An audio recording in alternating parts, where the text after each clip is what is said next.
Halo teman-teman, Assalamualaikum warahmatullahi wabarakatuh. Perkenalkan, nama saya Nia Kurniasi dengan NIM 220101110149. Kali ini saya akan membahas materi untuk kelas 11 SMA, yaitu tentang transport melalui membran sel. Jadi sebelumnya pada materi sel itu membahas tentang bagian-bagian sel yang salah satunya adalah membran sel. Nah, di video kali ini saya akan membahas tentang transport melalui membran sel, khususnya transfer pasif. Oke, langsung aja yuk kita bahas. Nah, teman-teman, transfer membran itu dapat dibedakan menjadi dua, yaitu transfer pasif dan juga transfer aktif. Di pembelajaran kali ini kita akan belajar tentang transfer pasif. Transfer pasif itu terdiri dari difusi, osmosis, dan juga difusi terfasilitasi. Sebelum kita membahas tentang transfer membran, kita review dulu sedikit ya tentang struktur membran sel. Nah, jadi struktur membran sel itu terdiri dari tiga, ada makromolekul berupa lemak, protein, dan juga karbohidrat. Nah, lemak itu terdiri dari fosfolipid bilayer, kemudian ada kolesterol. Nah, untuk protein ada protein integral. Jadi protein integral itu adalah protein yang terbenam di dalam fosfolipid. Dan ada protein perifer.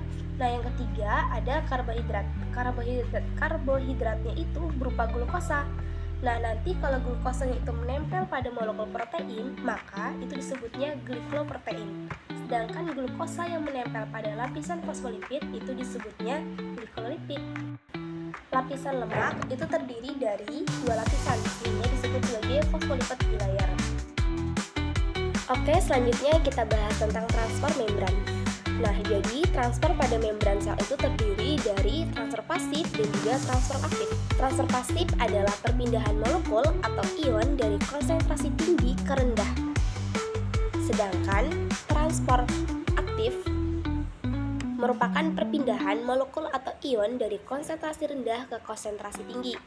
Nah, pada pasif kan karena perpindahan molekulnya itu dari tinggi ke rendah sehingga tidak melawan gradien konsentrasi, maka transfer pasif ini tidak membutuhkan energi. Jadi yang pertama ada difusi. Difusi adalah perpindahan zat terlarut dari konsentrasi tinggi ke rendah. Jadi difusi itu kan jadi termasuk transfer pasif. Ingat kalau pasif itu tidak menggunakan energi karena konsentrasinya itu dari tinggi ke rendah. Macam-macam difusi itu tadi dibagi menjadi dua. Yang pertama ada difusi sederhana. Difusi sederhana itu terjadi tanpa perantara atau tanpa bantuan membran. Nah, contoh dari difusi sederhana dalam kehidupan sehari-hari, misalnya yang tadi ketika kita menyebarkan tinta ke dalam air, maka kalau kita menyebarkan tinta, nanti airnya akan berubah menjadi berwarna karena zatnya ini yang menyebar. Contoh yang kedua itu membuat teh celup. Nah, pasti sering dong kita bikin teh celup. Nah, jadi ketika kita buat teh celup itu kan airnya awalnya bening ya. Nah, terus setelah kita masukkan kantong tehnya, lama-lama airnya berubah menjadi coklat. Nah, itu dikarenakan zat yang ada di dalam tehnya itu menyebar dari konsentrasi tinggi ke rendah. Nah, contoh ketiga itu adalah menyemprotkan parfum. Sama ya, kita kan biasanya kalau nyemprotin parfum tuh lama-lama menyebar. Nah, yang keempat contohnya itu adalah pertukaran oksigen dan juga CO2 dalam alveolus. Jadi kenapa oksigen itu bisa berpindah atau mengalami pertukaran itu dikarenakan konsentrasi oksigen yang ada di luar atau di udara itu tinggi, sedangkan alveolus itu rendah, sehingga nanti terjadilah difusi antara oksigen yang ada di luar masuk ke dalam alveolus. Selanjutnya yang kedua itu ada difusi terfasilitasi atau difusi terbantu. Nah, bantuannya ini dengan menggunakan protein transport. Nah, jadi difusi terfasilitasi itu berlangsung dengan bantuan protein transport, yaitu saluran protein atau protein channel dan protein pembawa atau protein karir, sehingga perbedaan antara difusi dengan difusi terbantu atau terfasilitasi.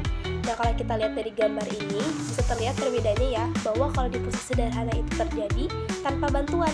Nah, jadi tanpa protein membran, sedangkan difusi terfasilitasi itu dibantu dengan protein membran, yaitu saluran protein atau menggunakan protein karir atau protein pembawa. Transfer pasif yang kedua itu ada osmosis. Nah, jadi osmosis itu adalah perpindahan pelarut.